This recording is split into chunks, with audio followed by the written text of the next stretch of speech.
esboço que vocês estão recebendo, ele está com o título Igrejas que Abusam. Eu queria, o meu propósito ao tratar deste tema, era falar também sobre a manipulação que os ministérios desenvolvem através dos usos e costumes. E eu pensava em fazer uma abrangência maior, mas não dá tempo, não tem jeito. Então não adianta tratar as coisas no atropelo. Queria falar de vários tipos de manipulações, mas não tem como falar de tudo. Então eu vou aqui falar mais sobre isso. Como é que alguns grupos ainda insistem em manipular as pessoas através dos usos e costumes. Eu estou tentando aqui desligar o meu celular, uma hora vai dar certo.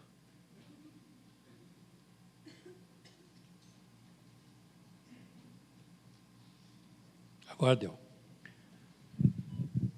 Então vamos lá, vocês estão com o esboço na mão, né? Um breve estudo sobre usos, costumes, manipulação, e aí cabe a palavra legalismo, também legalismo, tá?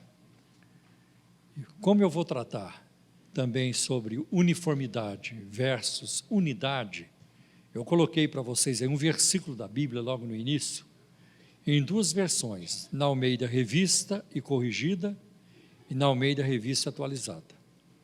E diz assim: ó Senhor, quão variadas são as tuas obras, todas as coisas fizeste com sabedoria, cheia está a terra das tuas riquezas. E a Atualizada diz: que variedade, Senhor, nas tuas obras, todas com sabedoria as fizeste, cheia está a terra das tuas riquezas. Então, a primeira coisa, para você ficar muito claro aqui para nós, é que as obras de Deus são variadas. Deus é um Deus de variedades, né? O restante do mundo não é como o Brasil. As diferentes culturas, costumes, tradições, religiões e crenças também não são como a nossa. Continua valendo o dito popular: cada roca tem seu fuso e cada povo tem seu uso. Um dos grandes desafios da atualidade para o cristão é a habilidade e a disposição para conviver numa sociedade diversificada e pluralista. O avanço tecnológico na comunicação ressaltou a diversidade que existe, né, entre os povos e a necessidade de uma convivência solidária entre os seres humanos. Eu considero o maior desafio hoje para o evangélico, para um cristão, para um crente, é a igreja evangélica. Eu não creio que o nosso maior desafio hoje está lá no mundo. Eu não creio que balada, que Cracolândia, eu não creio que essa turma lá fora, o rolezinho, eu não creio que isso seja um desafio maior do que aquilo que se faz hoje dentro da igreja evangélica. Dificilmente vocês vão ver o rolezinho distorcendo a Bíblia, muito difícil. Dificilmente também vocês vão ver um movimento aí de balada distorcendo a Bíblia. Mas hoje o nosso grande desafio está dentro das igrejas evangélicas. Uma boa parte dela, não toda ela, mas uma boa parte dela. Então esse é o nosso grande desafio hoje. Quando você vê, por exemplo, um homem, ele é piedoso, ou uma mulher, piedosos, eles falam em santidade, mas eles têm uma doutrina errada. Ou então, quando alguém diz que faz muitos milagres, e uma multidão corre atrás deles, mas eles não têm caráter. Isso deixa muita gente confusa, né? Hoje mesmo eu fui entrevistado por um repórter sobre essas coisas que estão acontecendo no Brasil e na área de milagres, né? Na área de milagres. Então, eu coloquei para ele os fatores complicadores hoje na área de milagres. Os milagres de hoje servem para exaltar seus pregadores. Olha quanto poder eu tenho. Olha, aquele homem é o homem dos milagres. Aquele homem vai mudar o Brasil. Então, hoje está focado nisso. Então, esse é um fator complicador. E um outro fator complicador é a falsificação dos milagres. Tem milagre? Tem, claro que tem, mas tem muita falsificação. Tem muita coisa hoje que não é nem genérico, é similar, né? Então, é parecido, mas não é. Então, precisamos tomar muito cuidado, né? Então, o que é cultura? É o conjunto de comportamentos e ideias característicos de um povo que se transmite de uma geração a outra e que resulta da socialização e aculturação verificadas no decorrer da sua história. O que é a antropologia? Termo derivado das palavras gregas anthropos, humano, e logos, palavra, isto é, palavras ou ensinos sobre a humanidade. A antropologia estuda as condições, hábitos, costumes, relacionamentos e cultura de um determinado povo. Exemplos de diversidades culturais. Eu mesmo, porque me converti na Assembleia de Deus, em 1971, então a Assembleia de Deus naquela época ela era muito mais radical do que é hoje. Ainda hoje é possível você encontrar igrejas das Assembleias de Deus, ainda que tentam manter a linguagem de décadas atrás e que tentam ainda manter os usos e costumes. Não digo isso como uma crítica negativa, apenas uma constatação. Essa é uma realidade, isso existe, né? Isso existe. Então eu coloco para vocês aqui, você vê a diversidade que existe nas culturas e de um povo para o outro, né? Eu mesmo passei por um choque cultural quando eu saí do Brasil e fui morar nos Estados Unidos. Depois o choque cultural aumentou quando eu fui passar um tempo na África. Aí ficou mais complicado ainda. Então eu tive que aprender a conviver com a diversidade das obras de Deus, com essas variedades. Alguns exemplos de diversidades culturais. No Zaire, África, na tribo dos Nigbacas, os oficiais da igreja se recusaram a aceitar a exigência dos missionários para que suas esposas usassem blusas na igreja, pois naquela cultura somente as prostitutas usam blusas. Irmão, respeitem nossas mulheres, por favor, e nos respeitem também. Nada de blusa aqui para nossas esposas. Na Tailândia, as mulheres não podem ocupar quartos do primeiro andar do hospital e os homens ficarem no térreo. Isso significaria que as mulheres seriam superiores aos homens. Também não podem cruzar as pernas e mostrar a planta do pé para alguém, o que seria um insulto. Por exemplo, eu, quando estive na Nigéria, me lembro, lá você não pode cumprimentar uma pessoa com a mão esquerda. Seria uma ofensa. Por quê? A mão esquerda é a mão com a qual você se limpa, depois que você vai ao banheiro. Então, você não pode ficar abanando a mão esquerda para as pessoas. Interessante, quando a gente não conhece a cultura, a gente pensa até coisa errada. Vou falar uma expressão que vocês vão assustar. Mas eu estava no Rio de Janeiro, semana passada, no Jardim Botânico, aí peguei o trenzinho do Jardim Botânico e o guia foi explicando para a gente, o Jardim Botânico. Aí passamos lá na Casa da Pólvora, na fábrica de pólvora, e ele mostrou o telhado. E as telhas elas não eram uniformes, tinha uma telha mais estreita que a outra, uma maior que a outra. Ele falou: você está vendo? Vocês estão vendo que essas telhas não combinam? Por que elas não combinam? Porque essas telhas foram feitas na coxa dos escravos. Então os escravos moldavam nas suas pernas. Então o escravo maior, a telha saía maior. O escravo menor, ou mais magrinho, a telha saía menor. E é daí que surgiu a expressão feito nas coxas. Que a gente pensa que é uma coisa muito feia, né? Mas tem a ver, foi dali que surgiu a expressão, né? Porque era feito na coxa do escravo, né? Interessante. Na China, as pessoas pensavam que os missionários adoravam as cadeiras, porque oravam ajoelhados de frente para elas. Até hoje é assim. Os irmãos chegam na igreja e já vão adorar a cadeira, né? Mas não é nada disso, a gente sabe. Até eu oro assim, apoiado numa cadeira. No Zimbábue, um brasileiro não pode pedir uma informação a um desconhecido sem antes perguntar sobre a sua saúde, a de sua esposa e filhos, como vão os negócios, e comentar sobre o clima. Você para o carro aí na esquina, se for no Zimbábue: boa tarde, tudo bem? Muito prazer, eu sou o Paulo. E o senhor, qual é o seu nome? O senhor mora aqui mesmo? O senhor é casado? E a sua esposa vai bem e tal? Quantos filhos o senhor tem? Nossa, quanta chuva, não? E depois de uma longa palestra, né? Escuta, onde que fica a rua tal, assim, assim?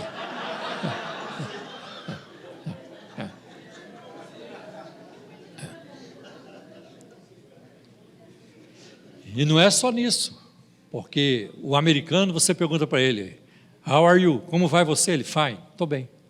Mas o alemão, se você perguntar, wie geht's? Como vai você? Você vai ter que ouvir. Aí, se você perguntou, você vai ter que ouvir. Olha, a minha vida está assim, assim, assim. Estou tentando fazer isso. Então, as culturas têm essas variedades, né? Na Rússia, os homens se cumprimentam beijando um ao outro na boca. Isso é normal. Não é um beijo demorado, mas mas é beijo na boca. E isso é em toda parte, na igreja também. Então, como eu frequentei uma igreja eslávica russa, em Los Angeles, por 3 anos. Então, quando eu subi ao púlpito, o pastor tinha que explicar para a igreja. Irmãos, eu não vou beijar o irmão Paulo Romeiro, porque isso não é aceitável na cultura brasileira. Agora já está sendo, não para mim.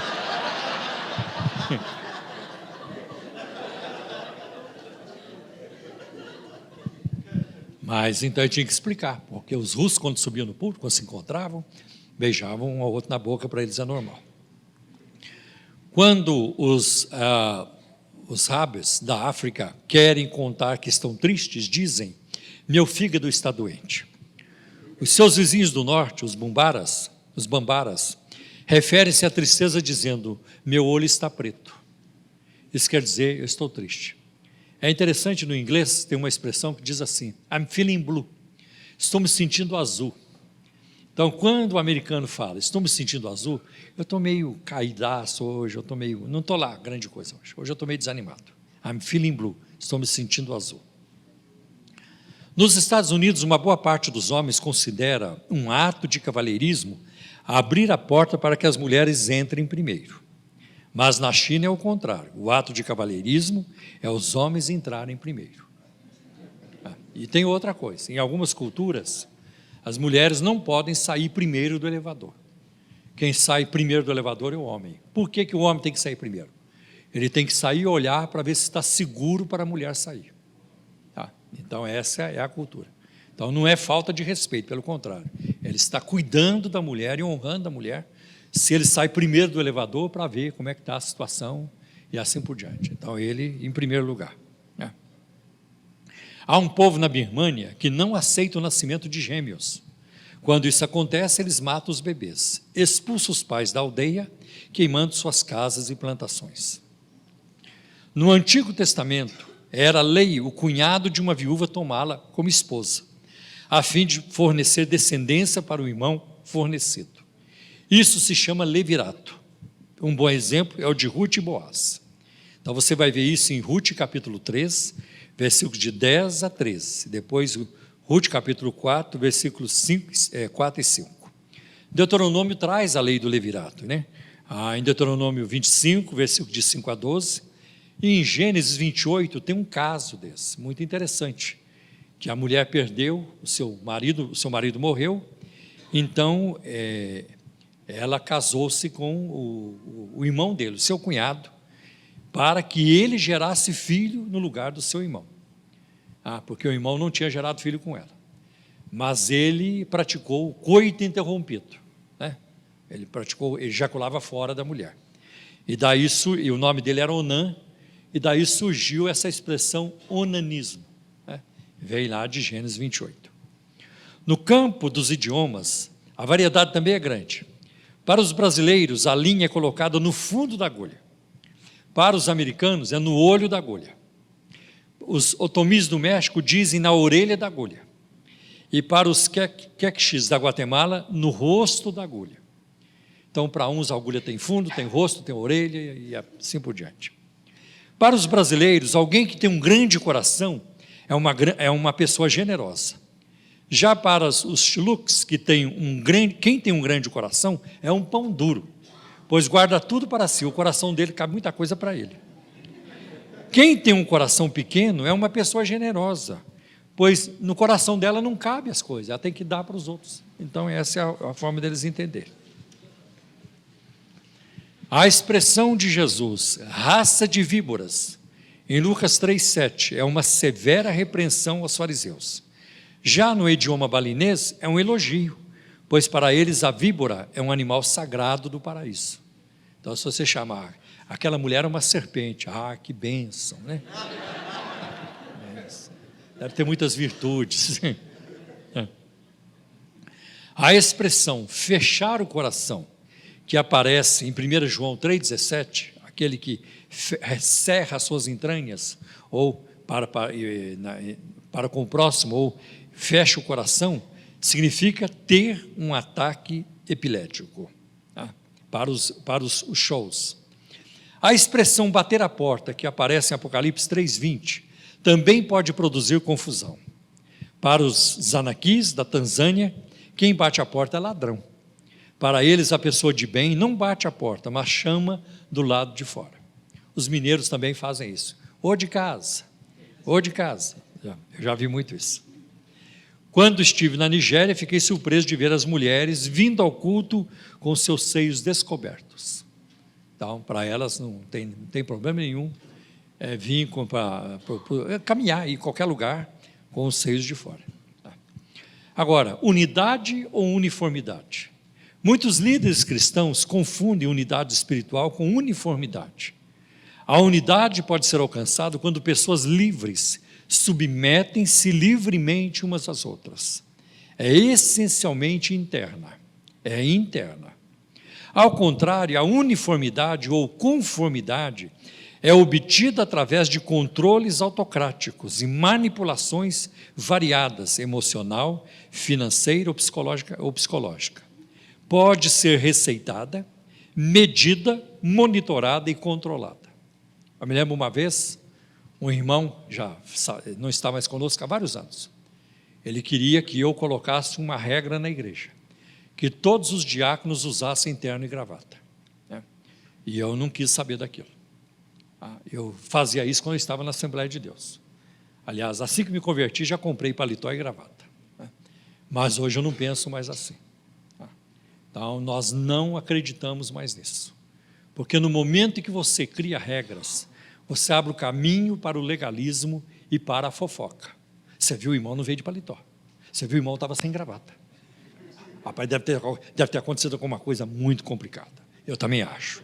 Eu acho que o irmão não está bem. Será que ele caiu? Será que ele não está em pecado? Então, é incrível como os usos e costumes geram fofoca. Você viu o cabelo da irmã? Nunca esperava. É a volta de Cristo mesmo, hein? Jesus. É desse jeito. É desse jeito. Então, nós vamos ver. A uniformidade, ela busca um comportamento correto, enquanto que a unidade busca um espírito correto, ela busca um coração correto. Tá? Geralmente, a conformidade, ela age de fora para dentro, forçando as pessoas. A unidade, ela trabalha de dentro para fora. Por exemplo, eu venho à igreja, muitas vezes eu venho de gravata, mas eu não sou obrigado a vir. Ninguém me obriga a vir. Tá? Às vezes eu venho, sempre eu venho no culto de Santa Ceia, de gravata ou de terno. Mas eu não preciso vir, eu venho porque eu quero. Enquanto que eu tenho colegas pastores aqui na igreja, que eles não vêm de terno. Muito difícil eles colocarem terno. E eles pregam assim, servem a ceia sem terno. Porque nós não podemos criar esse tipo de regulamento. A Bíblia não cria, por que eu vou criar? Não tem como criar. Então você vê alguns ministérios hoje, eles estão na mídia, só de você ver na televisão ou na internet, a igreja toda lá, e eles todos apostos, espalhados, todos usando a mesma coisa. Então você pode ter certeza que aquele ministério é um ministério controlador. Ele é um ministério que implanta um radicalismo e exerce controle sobre as pessoas. Dificilmente vocês vão me ver de bermuda num culto aqui de domingo à noite, num culto da ceia, ou num culto de quinta-feira à noite. Se for no culto dos jovens, eu já vim de bermuda e virei outras vezes. Se for num acampamento de retiro, nós estamos lá no mato, no sítio, também estarei de bermuda, não tem problema nenhum. Agora, já tem irmãos que vêm no culto domingo à noite, vêm de bermuda. Eu nunca disse para eles, não pode vir de bermuda. Não, isso não tem nada a ver. Isso não tem nada a ver. Então, eu não creio que Deus está preocupado com isso. Eu não creio. Também não creio que a unção do Espírito Santo está na gravata. Não creio. Eu uso por mania. Eu não creio que esteja na gravata. Então vamos lá. Deixa eu ver onde que eu parei. A unidade cristã não deve estar baseada nas opiniões pessoais. Geralmente o líder não tem base bíblica para implantar um uso e costume. Por que isso? Porque é bom. Porque é bom para nós, né? E assim por diante. Mas eles não têm uma base bíblica para isso. Tá? É a opinião dele. Tá? Então, mas não pode ser. A nossa unidade cristã, ela deve estar centrada ou estabelecida em Jesus Cristo, né? E através da Bíblia Sagrada. Então, nós não podemos caminhar de outra maneira. Eu vou respeitar quem pensa diferente. A Bíblia manda fazer isso. Se o seu irmão, por exemplo, escandaliza ao ver você comer carne, não coma carne junto com ele. Outra hora você vai comer carne, em outro lugar. E assim por diante. Vou dizer para vocês uma coisa sobre o vinho. Muito cuidado. Eu não gosto de falar sobre isso em público.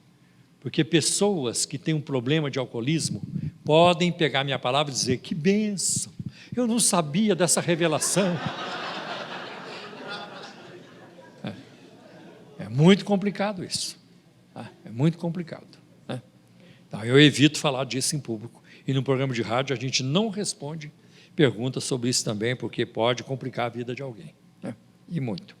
Tem pessoas que não são maduras na fé e demoram demais para amadurecer. Na igreja primitiva havia diversidade de dons.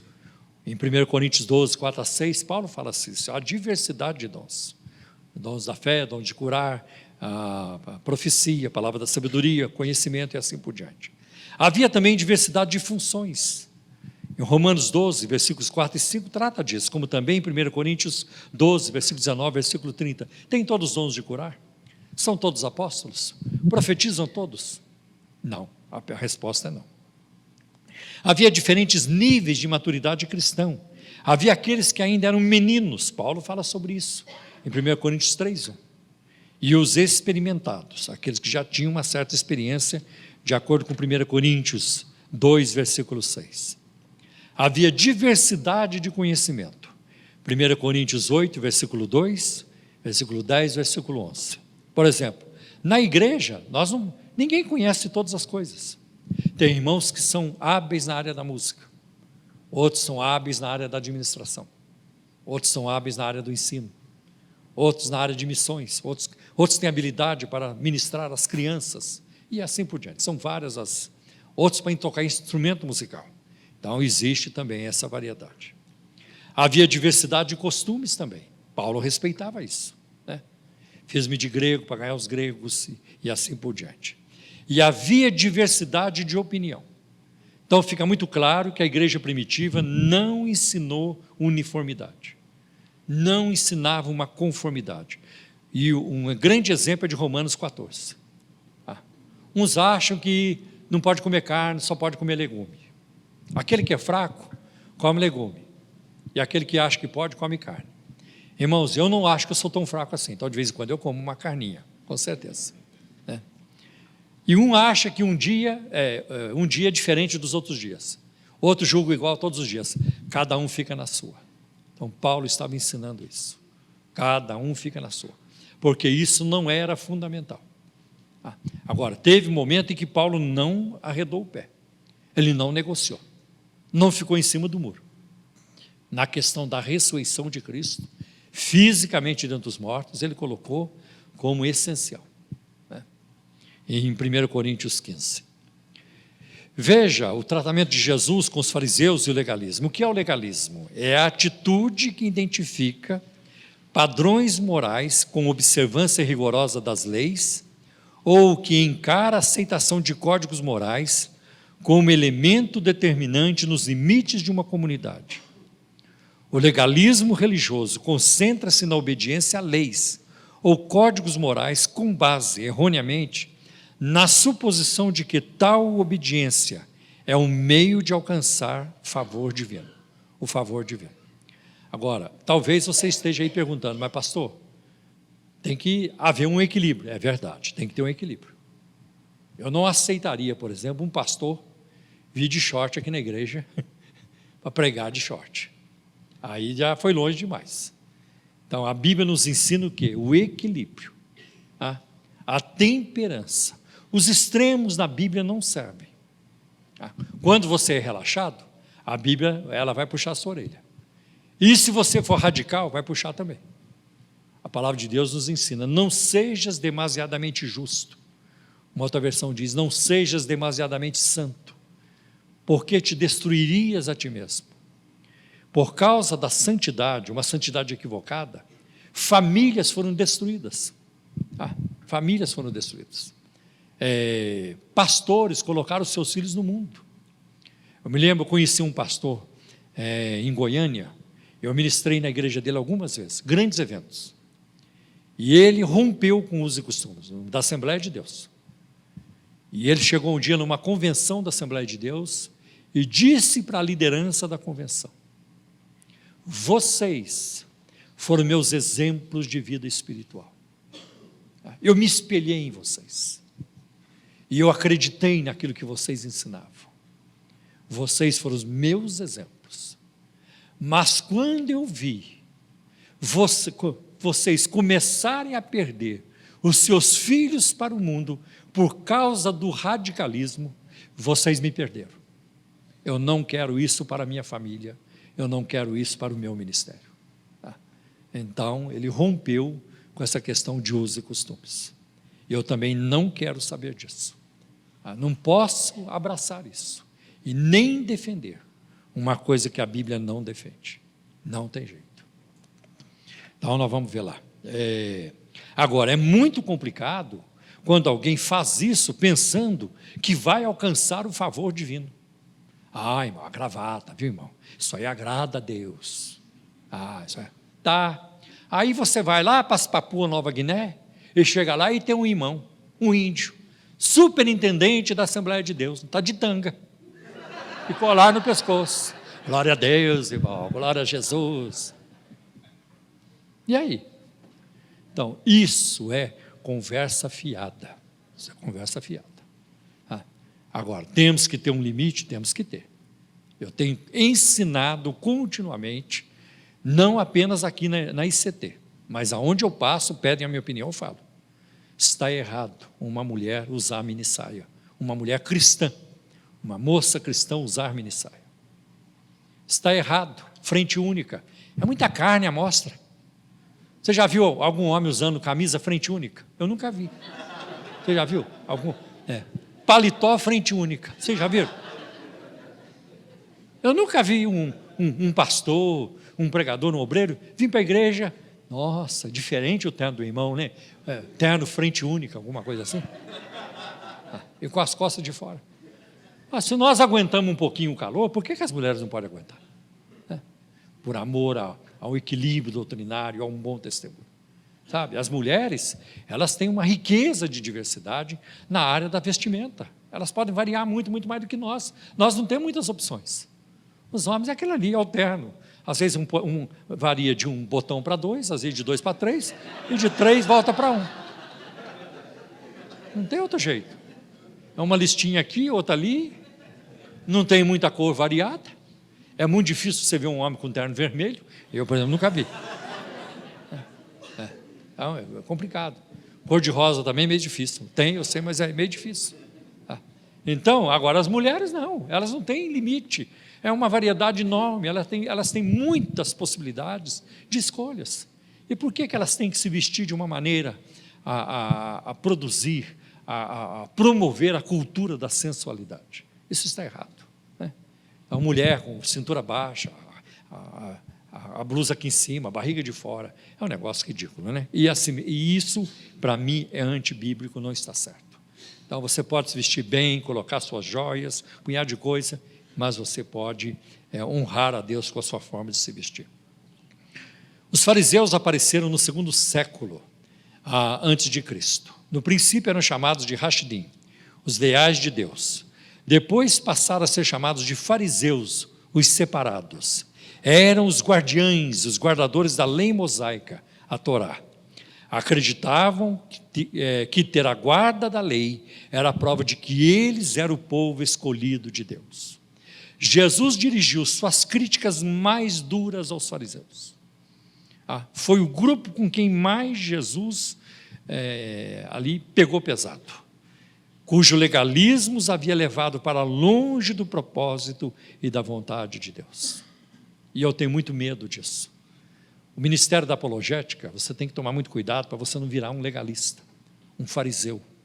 Poxa, eu estou correto, minha doutrina é correta, que lá vive no erro, na heresia. E isso é perigoso, se estabelecer em nós um orgulho que pode nos prejudicar, e vai nos prejudicar. Eu acho que um exemplo muito claro disso aí, de legalismo, aparece nesse último filme, quer dizer, nesse último filme não, no filme Les Misérables. Mas essa última versão agora, o musical, eu assisti. Você vê o Javert, que era o comandante, que era o oficial francês, né, que prendia as pessoas, ele era um tremendo do fariseu. A lei tem que ser cumprida. Não vai me esquecer de mim, não esquece meu nome, não esquece da lei. Você tem que comparecer uma vez por mês e se apresentar. E ai de você se não apresentar, eu vou te achar. Era assim. E o outro rapaz lá, o Jean Valjean, que saiu da prisão depois de um longo período, não fez aquela prisão domiciliar, sei lá, que ele tinha que se apresentar, e ele foi roubar num convento. Chegou lá no convento, levantou de madrugada, passou a mão na prataria do padre lá do convento e fugiu. O Javert o prendeu, levou de volta. Escuta, é verdade que isso aqui ele ganhou do senhor? O senhor deu para ele? Ou ele roubou? E o padre? Não, ele não roubou não. Eu dei tudo isso para ele. Ele é um homem muito bom. E, meu amigo, você saiu tão cedo, você esqueceu até o melhor, isso aqui também era para você ter levado. E ele ficou zonzo com aquilo. A graça de Deus às vezes deixa a gente zonzo. Ele foi para uma capela, para uma igreja, e ele foi lá, e aquilo mudou a vida dele. Who am I? Quem sou eu? Quem sou eu? E no fim, o que acontece? Aí ele passou a perdoar todo mundo ali para frente. Teve um momento que ele podia matar aquele oficial francês, ele não fez, fingiu que o matou. Deu um tiro no ar, e a turma falou, matou. Mas no fim, o general, aquele oficial francês não consegue conviver com a graça, com a misericórdia, com aquele homem que, ele era um pecador, mas ele era bom, ele era bom. E aquele oficial francês se suicida. E eu saí do cinema perguntando assim, quem são realmente os miseráveis? Quem realmente são os miseráveis? A lei o matou, mas a graça deu vida àquele homem. Eu vejo isso na parábola do filho pródigo. O filho mais novo, ele é rebelde, mas ele se arrepende, ele volta, ele se humilha. E o mais velho, ele é correto, mas ele é duro, né? Ele é duro, não tem espaço para perdão, para abraçar, para festa, não consegue nem se alegrar. A gente não pode entrar por esse caminho, não podemos entrar. Tá? Então fica aí um alerta para todos nós, para a gente não entrar por esse caminho. Os fariseus acreditavam na ressurreição, em anjos e espírito. Isso está em Atos 23, 8. E nisso eles brigavam muito com os saduceus, que os saduceus eram muito incrédulos. E eles acrescentavam a lei de Moisés, a tradição e muitos outros preceitos. Isso está em Mateus 15, 9. Por exemplo, uma lei dos fariseus, que não está na Bíblia, não estava na lei de Moisés, é que as mulheres não poderiam olhar no espelho no sábado. Era proibida a mulher olhar no espelho. Era pecado ela olhar no espelho. Por quê? Porque se a mulher olhasse no espelho, ela poderia ver um fio de cabelo branco na cabeça, e ela ia tentar arrancar, e ela estaria fazendo uma colheita, isso era colher no sábado. Então, essa era uma das regras. Eles tinham muitas outras. Então, a coisa era muito rigorosa. E alguns hoje fazem assim. Aqui tem doutrina, aqui, a doutrina que ele diz, aqui tem radicalismo, né? Aqui tem controle. É mais ou menos isso. Outra coisa, gostavam de aparecer. Minha igreja é mais santa que a sua. A minha igreja ora mais do que a sua. Não é assim que funciona hoje? É assim que funciona, vocês sabem. Tão bem quanto eu. Quer dizer que você estava numa outra igreja com quanto tempo? 10 anos, e não aconteceu nada. E aqui numa semana já conquistou tudo isso. Então, Deus nem precisa mais agir. Deixa as igrejas agirem. Não precisa nem interferir mais. O céu está dispensado. O ungido faz tudo, o apóstolo faz tudo. E se for lá do lado do Braz, a coisa sai mais depressa ainda, e assim por diante. Tudo acontece lá. Gostavam de aparecer, Jesus condenou isso. As orações em público. Vários exemplos aí. Eram estudantes aplicados das Escrituras. Eles se preocupavam com o estudo da lei. Eles tinham a justiça, mas eles eram desprovidos da misericórdia.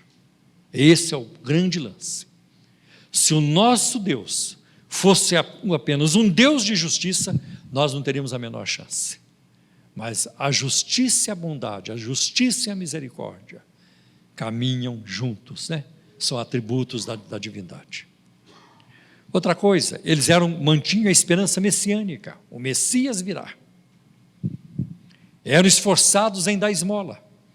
E uma das razões, porque na concepção dos judeus, na cultura judaica, a esmola, ela tinha um poder enorme. Havia um ditado, acho que na Mishnah, a lei oral dos judeus, que aquele que dá esmola é maior do que nosso pai Moisés. Então, para eles era muito importante dar esmola. Eram meticulosos, detalhistas, dizimavam a hortelã, o endro, o cominho, lá em Mateus 23, 23, e em Lucas 18 também. Eram gananciosos e avarentos, e essa expressão é usada em Lucas 16, 14, eles eram avarentos, quer dizer, voltados para o dinheiro, obcecados com o dinheiro, eram hipócritas. Sabe de onde vem o termo hipócrita? O termo hipócrita é o nome do ator que usava uma máscara na hora do teatro. Aquele era o hipócrita. É o ator com uma máscara na plataforma, desenvolvendo um papel. Então, quando Jesus diz isso, ele diz: vocês não são reais, vocês estão desenvolvendo um papel, vocês usam uma máscara, porque por dentro vocês são podres. Vocês são podres. Olha, que Deus tenha misericórdia de mim e de nós, mas tem muito disso hoje no meio evangélico. Sabe? Eu estou cansado de ver isso. Em muitos lugares que a gente vai. Fulano tem uma aparência de piedade, equipe de fé, isso.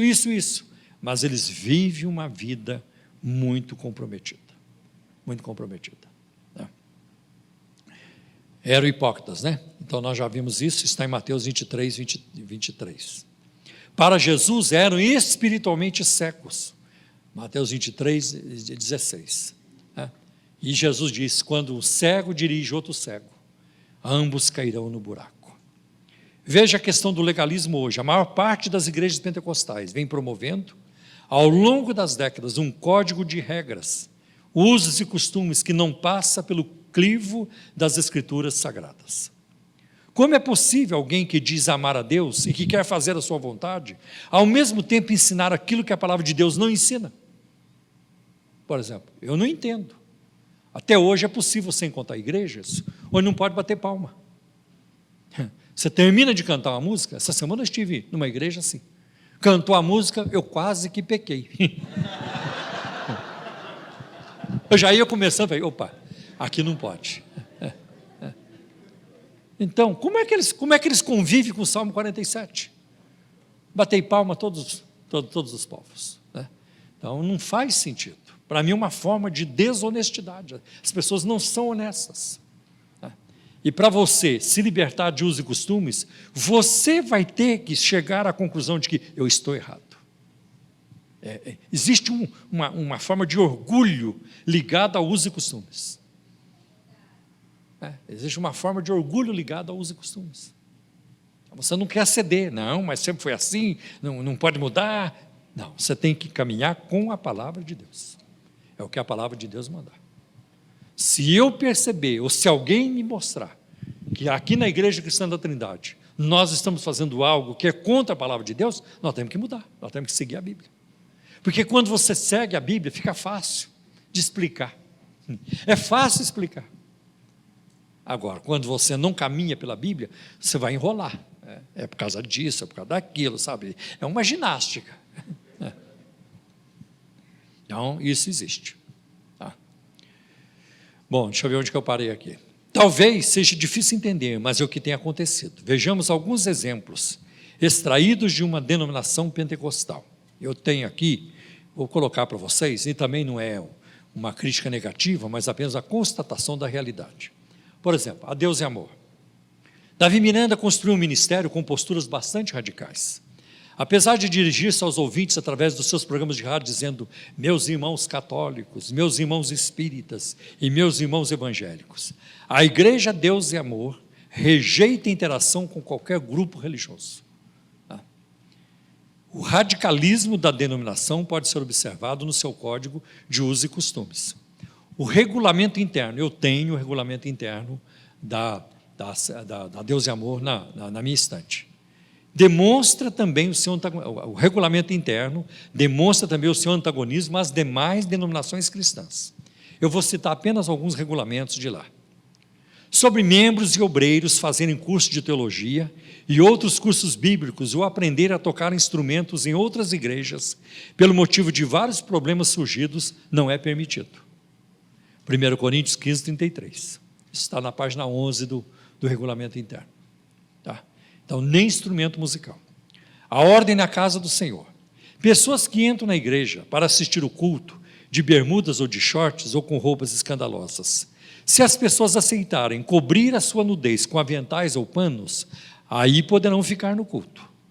Lembramos, isto é para roupas extremamente escandalosas. Se não aceitar cobrir a sua nudez, aconselhar essas pessoas que voltem outro dia com roupa decente. Travesti, pederasta ou sodomita poderão ficar do lado das irmãs ou irmãos, desde que fiquem com respeito. Os homens têm que ter o lado dos homens, as mulheres têm a ala das mulheres. Agora, os travestis, eles podem decidir que lado eles querem ficar. Se quiser sentar do lado dos homens, pode. Se quiser sentar com as mulheres, também pode. Podem também.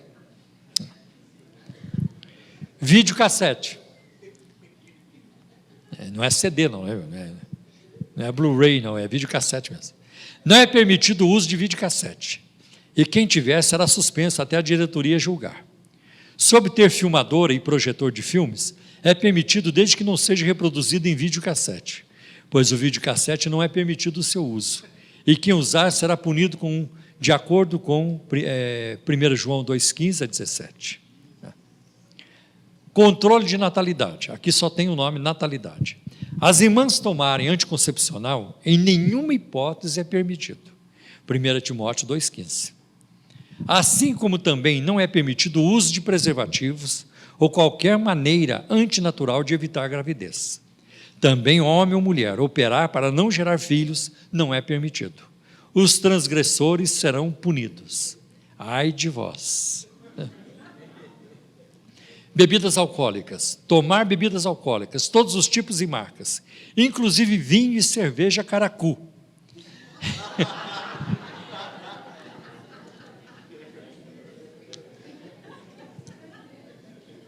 É proibido segundo a Bíblia, em Provérbios 21, Provérbios 23, 30 e assim por diante. Televisão. Todos os obreiros deste ministério não poderão ter aparelho de televisão em sua casa. E não mais será separado obreiro que possuir televisão em sua residência, e os que possuem deverão tirar. Eu acho que, deixa eu ver se tem mais uma aqui. Tem. Para os libertos. As pessoas que sofrem ataques epiléticos, para participarem da Santa Ceia, deverão provar a enfermidade através de atestado médico, Do contrário, terão de ser suspensos da Santa Ceia até serem libertos. Então, eles acham que caso de epilepsia pode ser demônio. Então, se o médico disser, não é demônio, a pessoa realmente tem epilepsia, aí pode tomar, aí pode, então, participar da ceia. Agora, vai ser meio difícil ficar encontrando tanto médico aí com discernimento espiritual assim, né? Complicado. Calça comprida, as irmãs membros da Igreja Pentecostal Deus e Amor não poderão usar calças compridas, seja qual for o serviço a ser executado, inclusive na roça ou sítio ou fazenda, ou para cortar cana, ou qualquer serviço na lavoura ou em fábricas ou comércio, mesmo embaixo do vestido, porque servimos ao Senhor em tudo e não parcialmente, conforme está escrito em Deuteronômio 22:5. Cinto, irmãs. Sobre as irmãs usarem cintos exagerados que chamem a atenção. O ministério não concorda, baseado na Bíblia em Gálatas 5:22 e 1 Timóteo 2:9. É permitido o uso de cinto de couro ou de pano, desde que o cinto não ultrapasse 2 centímetros. Quem não obedecer ficará fora da comunhão até o uso permitido. Quer dizer, eles esperam um dia permitir, mas por enquanto não é permitido. É isso que eu entendi aqui. Discos de outras gravadoras. É proibida a venda de discos de outras gravadoras dentro das igrejas, e até mesmo na frente da igreja. Nem na frente da igreja. Informamos que essa proibição é para todos, para obreiros e membros, dirigentes, responsáveis por regiões e estados. Lembramos que os discos da Igreja Pentecostal Deus e Amor, gravadora Voz da Libertação, poderão ser vendidos normalmente. Aí é claro que o que imperou foi a lei do mercado, vocês já viram, foi a lei da concorrência. O ministério está baseado na Bíblia, em Jeremias 48:10, João 2:17 e assim por diante. Rapidamente quero passar para vocês o que aconteceu com a Assembleia de Deus. Na convenção geral da Assembleia de Deus, que foi realizada em Santo André, aqui em São Paulo, de 20 a 24 de janeiro de 1975, a Assembleia produziu um documento chamado a Resolução de Santo André. E aí, a pedido do presidente, pastor Túlio Barros Pereira, eu o conheci pessoalmente, conversávamos, já estive com ele em alguns locais. Então, houve uma proposta, e após a leitura, a proposta foi aprovada por unanimidade, exatamente como se segue. A 22ª Convenção Geral das Assembleias de Deus no Brasil, reunida na cidade de Santo André, estado de São Paulo, reafirma o seu ponto de vista no tocante aos sadios princípios estabelecidos como doutrina na Palavra de Deus, a Bíblia Sagrada, e conservados como os costumes desde o início desta obra no Brasil. Imbuída sempre dos mais altos propósitos, a Convenção Geral, deliberou pela votação unânime dos delegados das igrejas da mesma fé e ordem, que em nosso país, que as igrejas se abstenham do seguinte: 1. O uso de cabelos crescidos pelos membros do sexo masculino. 2. O uso do traje masculino por parte dos membros ou congregados do sexo feminino. 3. O uso de pintura nos olhos, unhas e outros órgãos da face. 4. Eu entendi aqui que são só os órgãos da face. Outras partes do corpo pode pintar. Número 4. Corte de cabelos por parte das irmãs, membros ou congregadas, não pode cortar. No 5, sobrancelhas alteradas, também não pode. 6, uso de minissaias e outras roupas contrárias ao bom testemunho da vida cristã. 7, uso de aparelho de televisão, convindo a abster-se, tendo em vista a má qualidade da maioria dos seus programas. A abstenção essa que justifica, inclusive, por conduzir a eventuais problemas de saúde. Bom, vocês sabem que a Assembleia de Deus já mudou de opinião. Hoje ela já tem programas de televisão. Dá para ver até o presidente, da convenção fazendo programa de TV. O uso de bebidas alcoólicas. Esta convenção resolve manter relações fraternais com outros movimentos pentecostais, desde que não sejam oriundos de trabalhos iniciados ou dirigidos por pessoas excluídas das Assembleias de Deus. Então, é mais ou menos isso, tem mais informações, mas eu não tenho tempo para passar tudo isso para vocês. Então, vamos em frente aqui.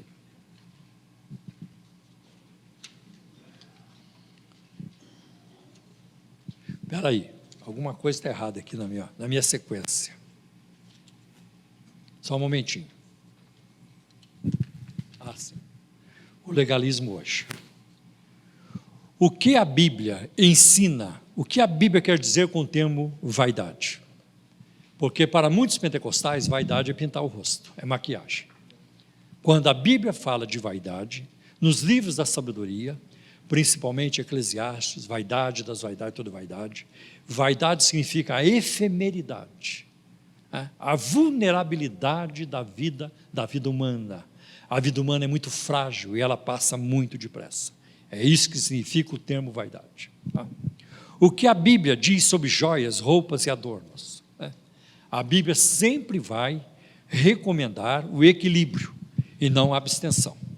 Por exemplo, se você tiver dúvida, dê uma lida a hora que puder em Ezequiel capítulo 16. Eu vou mostrar para vocês rapidamente, porque o meu tempo já está acabando. Olha, quando Deus fala com Jerusalém, e essa é a palavra que Deus dirige a ela. Quando ela nasceu, Deus se compadeceu, passando eu por ti, versículo 6, Ezequiel 16, 6, vi-te manchada do teu sangue, disse, ainda que estás no teu sangue, vive. Sim, disse-te, ainda que estás no teu sangue, vive.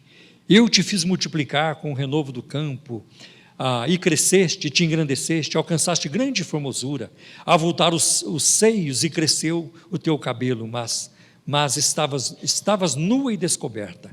E passando eu por ti, vi-te, e eis que o teu tempo era tempo de amores, e estendi sobre si a auréola do meu manto, e cobri a tua nudez, e dei-te juramento, e entrei em concerto contigo, diz o Senhor Jeová, e tu ficaste sendo minha. Então te lavei com água, e te enxuguei do teu sangue, e te ungi com óleo, e te vesti de bordadura, e te calcei com pele de texugo, e te cingi de linho fino, e te cobri de seda. E te ornei de enfeites, e te pus bracelete nas mãos, e um colar à roda do teu pescoço, e te pus uma joia na testa, e pendentes nas orelhas, e uma coroa de glória na cabeça. Se Deus tivesse alguma coisa contra o uso de joias, por causa das mulheres, esse texto não poderia fazer parte da Bíblia. Deus está dizendo, eu fiz isso com você. Então a Bíblia, de novo, ela vai nos chamar para o equilíbrio. Porque também não fica bem uma mulher pendurar 12 brincos em cada orelha, é complicado.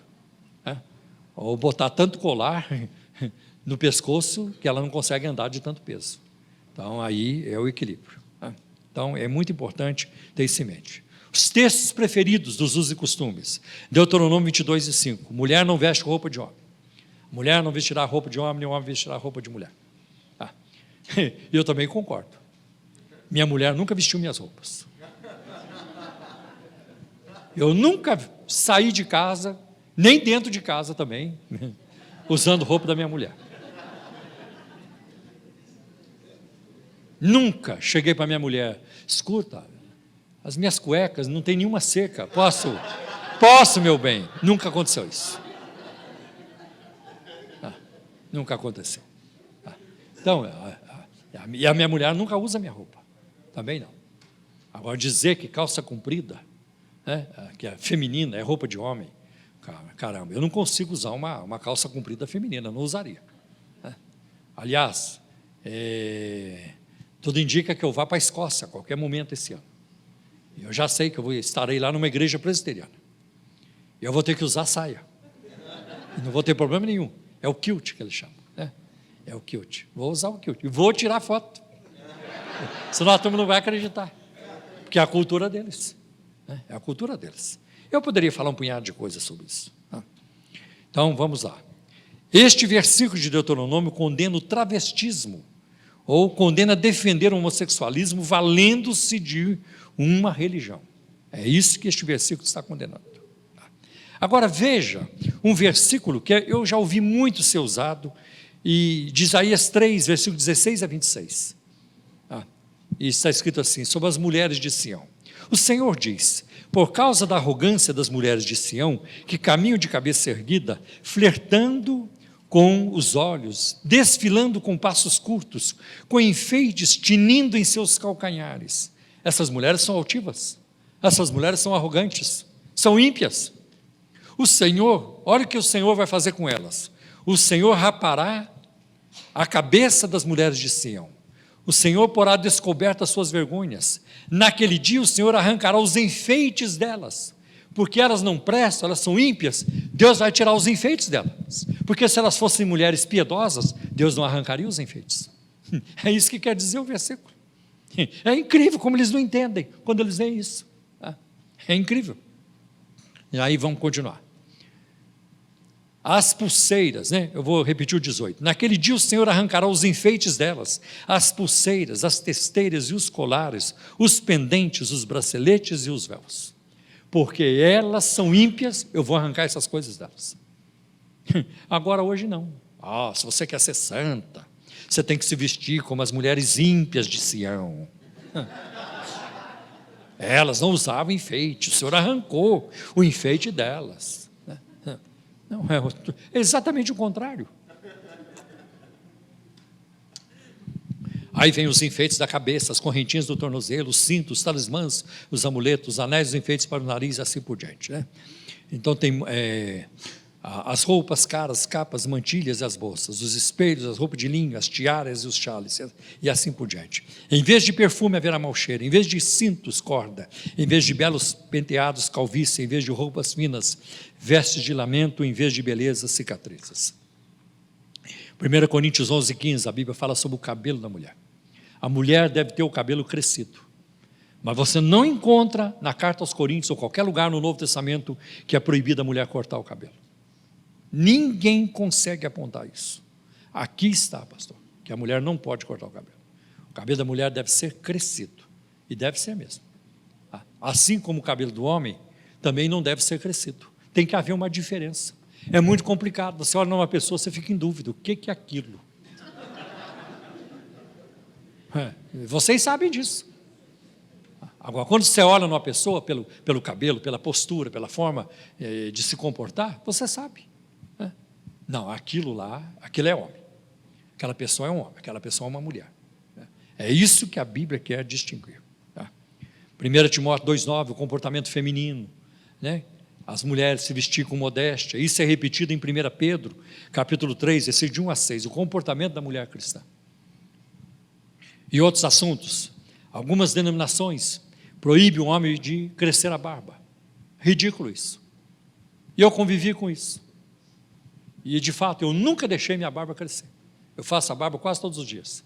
Porque a minha barba não é nada bonita. Não, para que eu vou ficar crescendo? E a minha mulher também não gosta.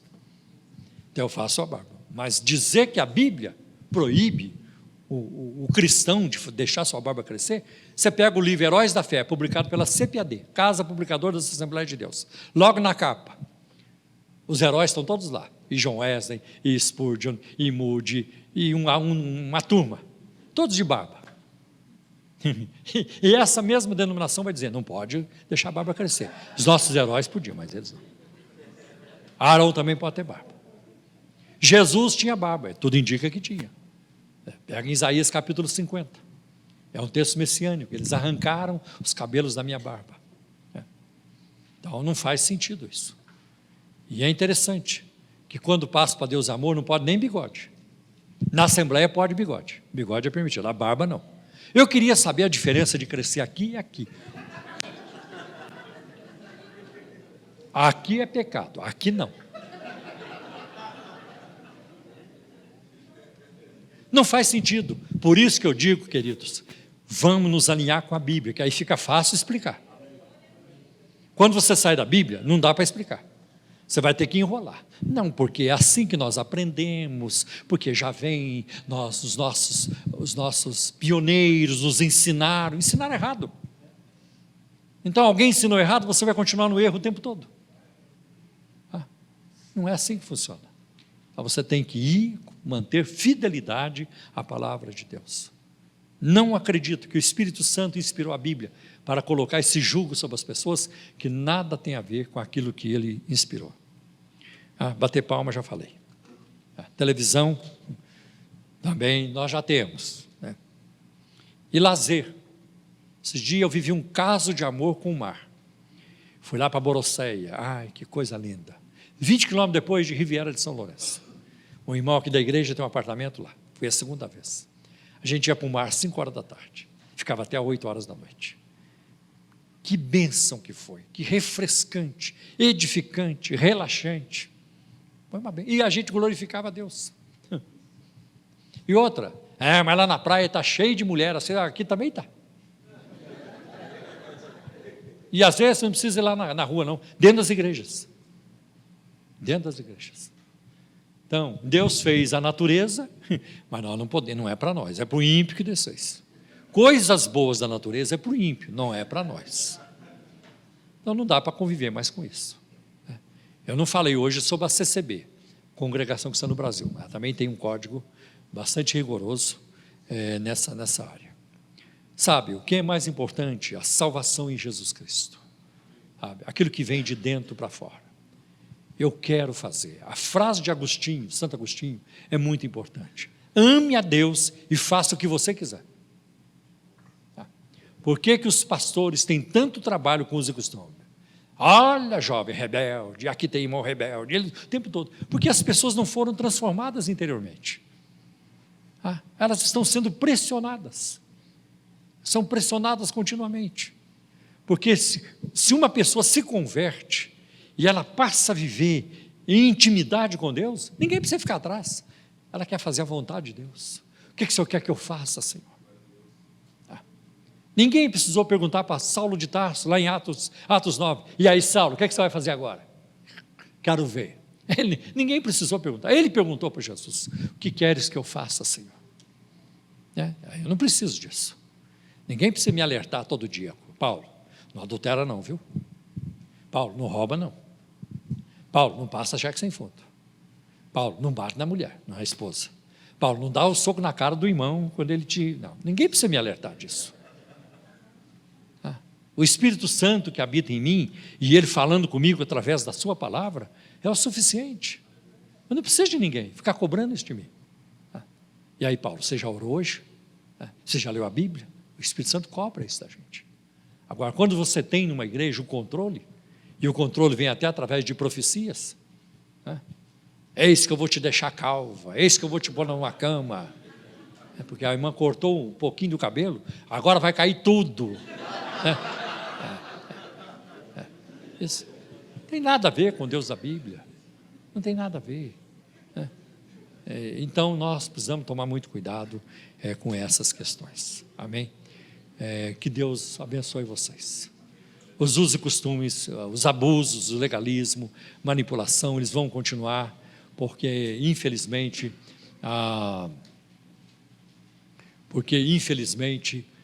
as imperfeições humanas estão aí, o inimigo luta contra o bom senso, e tem muita gente complicada hoje na liderança de muitas igrejas,